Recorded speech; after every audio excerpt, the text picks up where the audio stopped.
Welcome to Pretty Lies and Alibis. Let's seek the truth and travel the long road to justice together.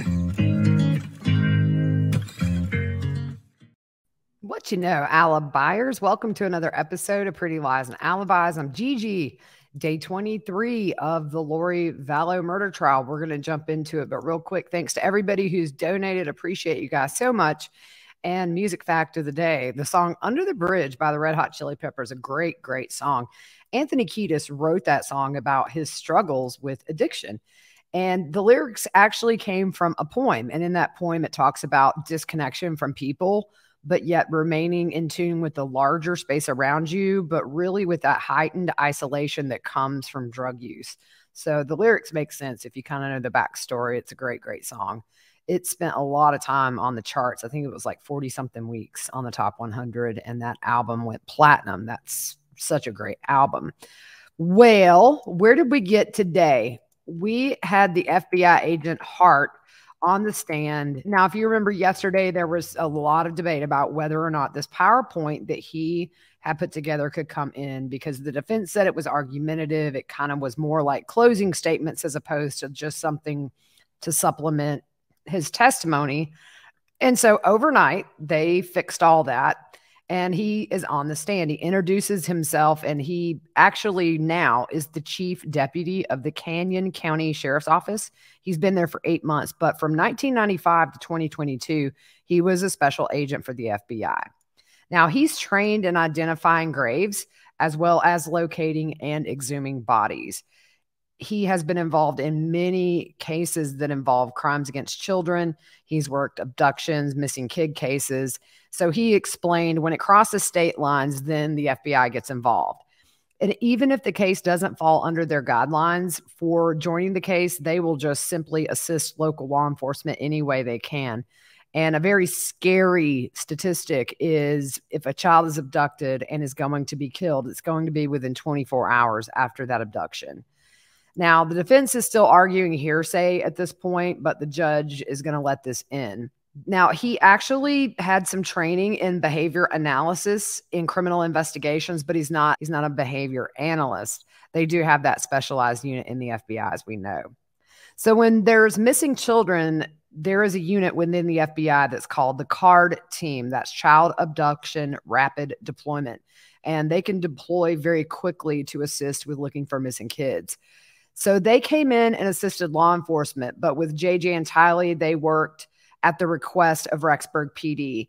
And he started this case November 27th, 2019. So very early on, just right after everything started kind of tumbling downhill for Lori and crew. Now, in this case, they did not ask the CARD team to deploy because they knew Lori lied at that welfare check, and they were able to figure out really quickly how long JJ and Tylee had been missing, and due to the amount of time that had elapsed, it did not meet the requirements for that CARD deployment. But they did consult with CARD and with behavioral analysts, and they both gave him advice on how to handle this case. So he said they look for themes with crimes to try and figure out why was a crime committed.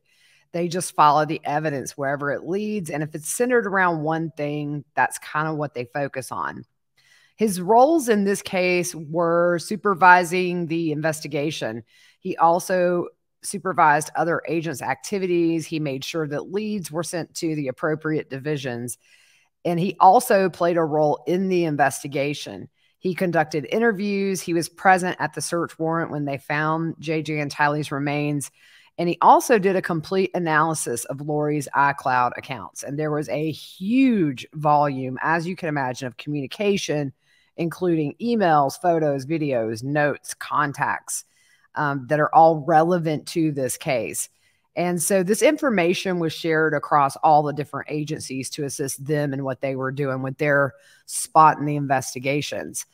At the Daybell residence on the day they found the bodies, he said their first step was walking that property looking for evidence. And so during the walk, he and another agent located the grave where JJ would eventually be found. And they just saw it look different. So if a grave has been dug, the vegetation looks very different. And we've talked about this in past episodes. but he also saw that there was a seam around the grave where sod had been replaced. Then he felt the ground with his hand and realized this definitely was a grave. You see kind of this, they show a picture and you see sort of a balder spot in the middle of really tall vegetation. So it is very noticeable.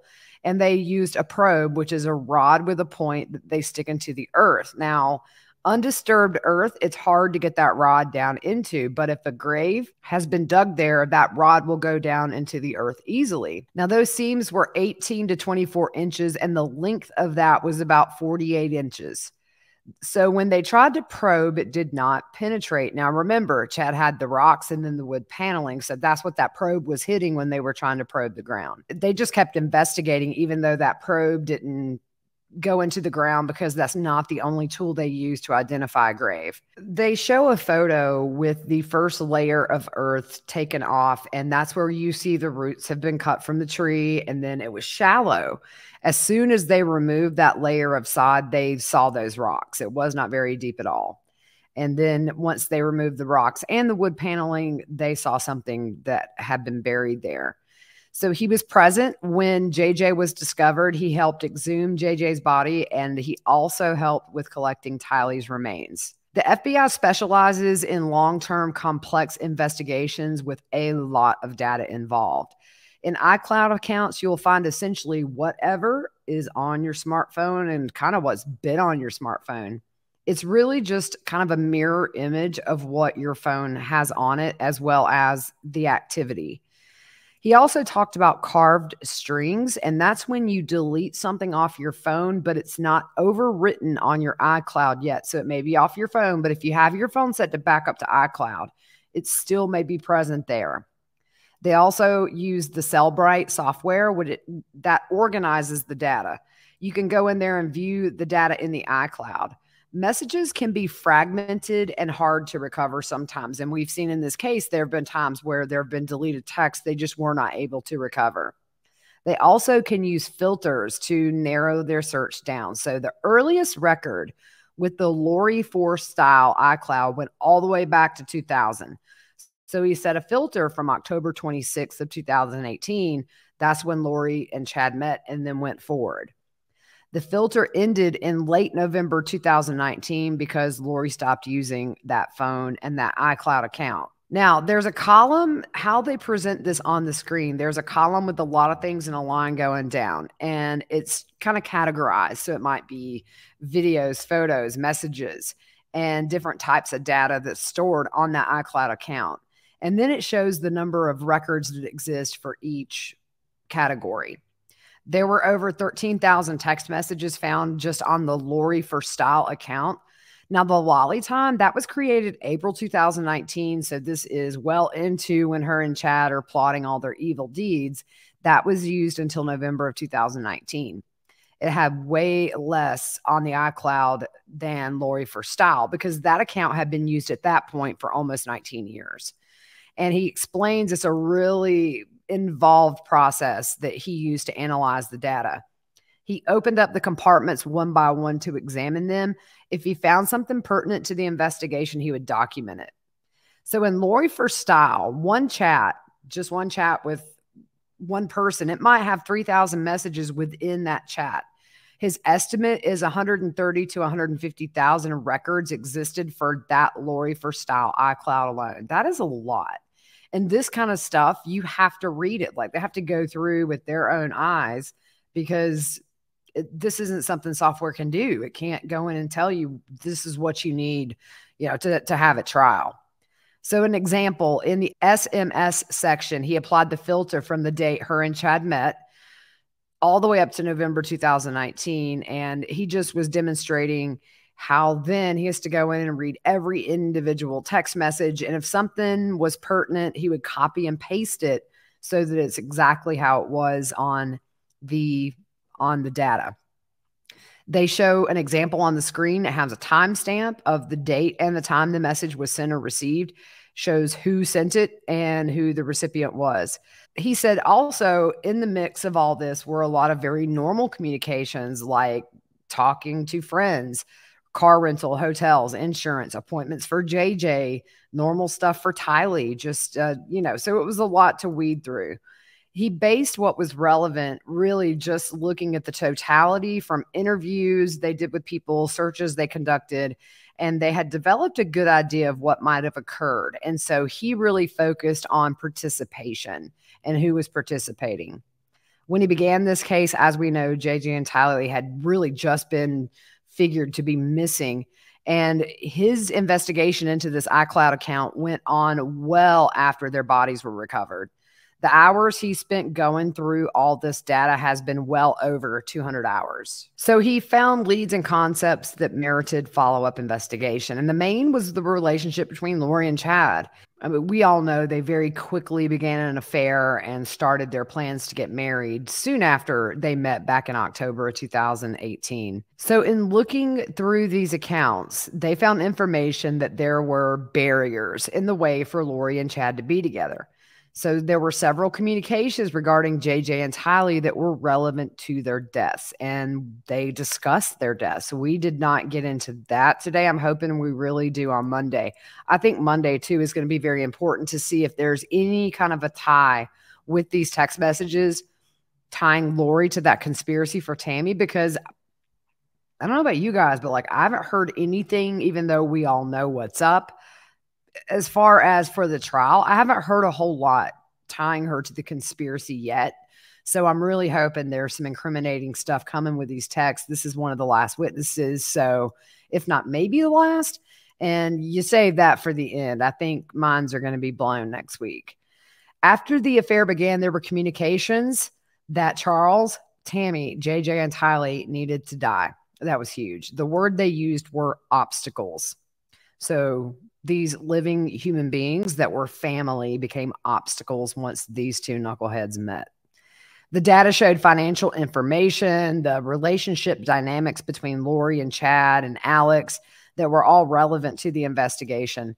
There was also evidence of a financial motive in the text messages and direct references to Charles's life insurance policy, as well as Social Security payments for JJ and Tylee.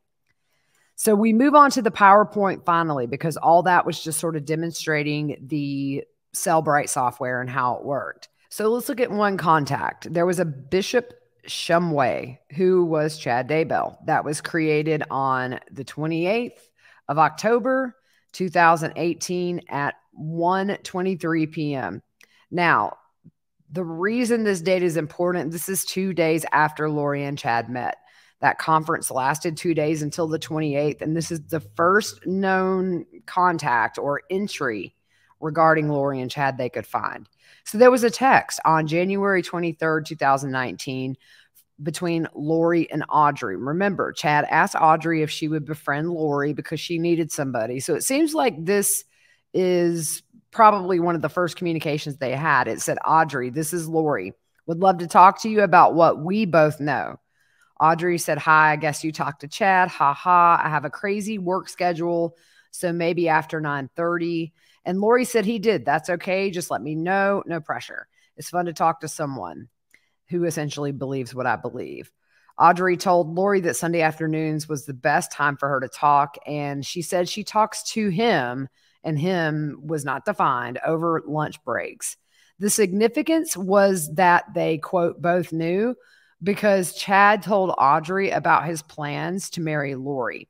He also had told Audrey that Tammy would die and that Lori would be the one he would marry.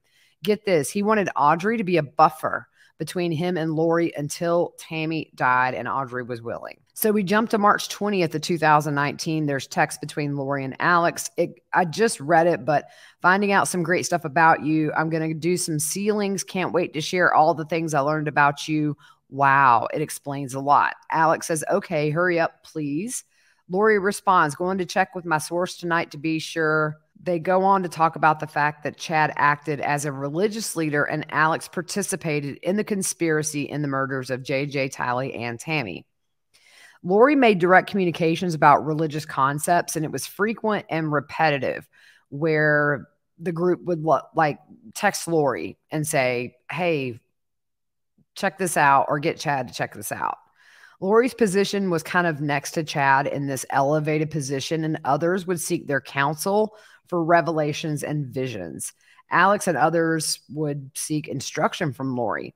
On March 26, 2019, Alex texted Lori, "Correct. Charles's body is still alive. What did you learn?" Lori says, "A lot. Still working on it. Call you later."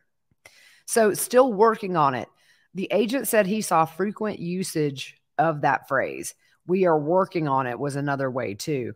They believed they were in a battle against zombies, and working on it was a reference to, and there's an objection. But he does get out that Lori was the one often saying working on it. Alex totally believed what Lori was saying, and there was evidence of that in these text messages. He was seeking input from Lori about bad spirits and people's physical bodies and the status of that. So let's look at this Lolly Time account, this Lester used account that was newer. On July 9th, which is 2 days before Charles's murder, Lori texts Melanie, "They have a plan. I'll call you soon." Melanie says, "I could take all the babies and drive and take our stuff." And Lori says, "You can't go at all. We both need to stay here to defend ourselves. It's all coming to a head." We've been through these text messages in the crash course. Now, I have in my notes here, there is a young woman that sits in this trial frequently, and to me, she favors Tylee a good bit, especially from the side. I see Lori glance over and look at her every now and then. I just started noticing this yesterday, but I watched today, and Lori does glance over at her, and it's not like they look exactly alike, but there is a slight resemblance there, and you have to wonder what's going on in her head. But he said that the totality of the investigation showed Lori and Charles's relationship had deteriorated drastically. There was an objection. They struck that from the record. And Chad was actually the one that used the phrase obstacles in connection with Charles, Tammy, JJ, and Tylee. Lori had communications that showed she wanted Charles out of her life, and we all kind of know that. So on the 9th, Lori texted Alex, "Getting sleepy, gonna need you to stay close. Mel can't go. I need to come to get the stuff at your house tomorrow and secure it. I'm told I will be like Nephi, and so will you." Then Lori texts Melanie, "Al is here. Charles says he will come over in the morning." So Nephi is in the Book of Mormon, and he's one of the first prophets in the book. And the "I am told I will be like Nephi and you too." Essentially, Nephi was commanded by God to slay Laban because Laban had records that Nephi wanted. And he said if he included every text, by the way, we would be well over 8,000 text messages. So he chose the ones that were in context and relevant. Sometimes there would be 3 or 4 people texting her at the same time, and it just wasn't relevant to the case. Back on that Lori for Style account, they show the jury the text messages that Lori sent to Charles's adult sons when he died. The first one was sent the day after Charles was murdered. And I'm going to tell you, they were all writing and they looked horrified. There was one woman who literally her mouth kind of flew open once we got about halfway through that first text, where Lori's like, "Hey boys, sorry to tell you your dad died." I mean, there are certain things you don't say in a text, which is your father died. He notes that Lori does not tell the manner of death to Charles's sons. Now, here's an interesting one. July 13th, 2 days after Charles's murder. This Allie Bloomer is a friend of Brandon Boudreaux's. And just to give a little backstory, Brandon called Allie and her husband, who is in law enforcement, over to talk to Melanie. I think maybe to talk some sense into her. So what happens to them? Of course, they're going to become dark. Chad says he will check Allie Bloomer and her husband. And Lori said that's a really good idea. So Chad responds back. Allie Bloomer is a 4.1 dark. Her cop husband is a 3 dark. I suppose Brandon doesn't know yet about the discovered Charles's texts, which is interesting. I don't know what they're talking about there. Now, on to the 13th. This is 2 days after. This is a situation where Chad had something going on. You could tell he couldn't wiggle out of it. But there were some graduations happening within the family from BYUI on July 23rd. Adam is getting his bachelor's, and Leah and Joe are getting their associates. They were all walking in the same ceremony. These are all family members of Chad's. He says, "I feel she will be gone by then, but then I will have that hoopla to deal with because family is coming." So you see that even in July, he's starting to possibly try to figure out how he can kill Tammy, and was expecting her maybe to be dead within a matter of a couple of weeks. This was sent on the 13th. He's talking about the 23rd of July. So moving back to July 14th, 2019, Chad says, good morning, my beautiful Lily. Thanks for joining me in the shower this morning. Wow. Leaving for my meetings. Does noon look like a good time to talk? I love you immensely, and the whole universe knows it. He says, oh my gosh, y'all, these jurors are like, what? It was embarrassing in there. I heard people snickering, and you probably shouldn't snicker in the courtroom, but I'm going to tell you, I was biting my lip a couple of times not to snicker. Chad said, I love you so much. You're my greatest desire and best friend. Now on with the story. Ultimately, back to that BYU text. He said that family was staying until the 24th, and that's why the Lord hinted he may not get to be with Lori until that's over. And then he asked Lori to please ask about that. They also had heard repeatedly, as we know from different witnesses that they interviewed, that Chad told them Tammy would die. So the please ask about that was significant because there were times Chad and Lori would ask each other to seek confirmation about a plan or an event that was coming up in the future. They talk about the multiple names that Lori and Chad had, which Raphael and James being one for Chad.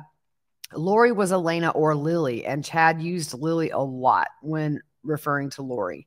At the end of that text where he's thanking her for coming into the shower, soon the people on this little blue globe will know it too, meaning how much he loved her. Yeah, we know how crazy y'all are. That's what we know. Now, they briefly touch on the loin fire story on the screen. Cringy. On the 14th, Chad says, miss you. Find out the name of Mel's camp out in Utah. I have no intention of going, but I feel it's our avenue to get together, whether she's here or not. That should work for me to get away. What time did you fly out tomorrow? So there was some kind of a meeting. I believe this was actually one of the conferences. And then Chad said, I need so badly to gently kiss you for hours. It would likely lead to other activities. And Lori said, likely or luckily? And Chad's like, it would luckily lead to nakedness. Y'all, I can't even. There's more text shown between Lori and Charles's sons. And that part was, Lori, it's been 3 days, no word other than your dad died. He was our dad and we loved him very much. That hit the jury so hard. You see men and women just go, oh, just feeling that, what these boys were going through. And also one thing that stood out, I think, to a couple of jurors, one of Charles's sons asks, is JJ safe? What does he know? Lori was getting the eye from the jury during this. This was super powerful. Maybe one of the most powerful moments, I think, sitting and watching this jury try to take in the callousness of all this. And it's not a huge surprise with everything that's been testified to in the pictures that they've seen, but it's probably one of those when you think she can't stoop any lower than she has. These texts come to these young men about their dad dying in a text. It was something that the witness said. Never in any of these text messages did they see any sorrow or remorse from Lori about anything. So ultimately, the state said this was a good stopping place because we let out at noon. That's it. Monday, we're going to be picking right back up. I'm interested. I think we could be getting into some very good information, some good text messages. A lot of these today I have not seen. They weren't with the document dump, although we got a lot of things with those document dumps, but it is interesting to get a little more further into the communications with them because it gives insight. And they were full force planning murders, and she was visiting him remotely in the shower. So I'm going to leave y'all with that. Okay. All right. Y'all have a good weekend. I will see you Monday.